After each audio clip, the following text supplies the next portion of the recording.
नमस्कार मित्रांनो, आज आमच्या ऑफिसमध्ये केमिकल आर्थिंग बनवण्यासाठी बोरवेलच्या द्वारे होल मारण्यात येत आहे. केमिकल आर्थिंगच्या होलसाठी मिनी बोरवेल मशीनने 10 फुटाचा होल मारून घेत आहोत. आपल्या घराच्या किंवा फॅक्टरीमध्ये विजेच्या धक्क्यापासून संरक्षण करण्यासाठी आर्थिंग किती महत्त्वाचे आहे हे तर तुम्हाला माहीतच आहे.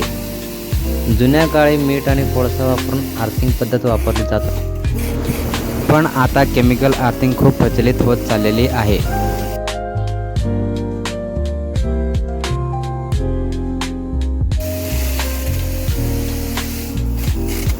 केमिकल आर्थिंगमध्ये जियाचा किंवा कॉपरचा आर्थिंग रॉड टाकला जातो आणि केमिकल कंपाऊंड म्हणून बेंटोनाइट किंवा ग्राउंड एनहान्समेंट मटेरियल वापरला जातो.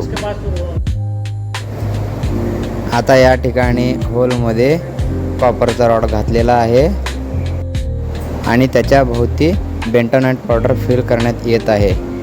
25 किलोचं एक पोतं आहे, तसे 2 पोते आपण त्यामध्ये ॲड करणार आहोत.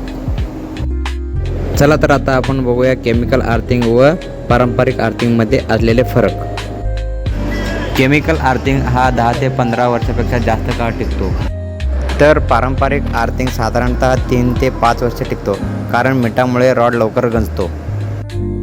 केमिकल आर्थिंगमध्ये बेंटोनाइट किंवा ग्राउंड एनहान्समेंट केमिकल वापरले जाते, तर पारंपरिक आर्थिंगमध्ये मीठ आणि कोळसा वापरला जातो.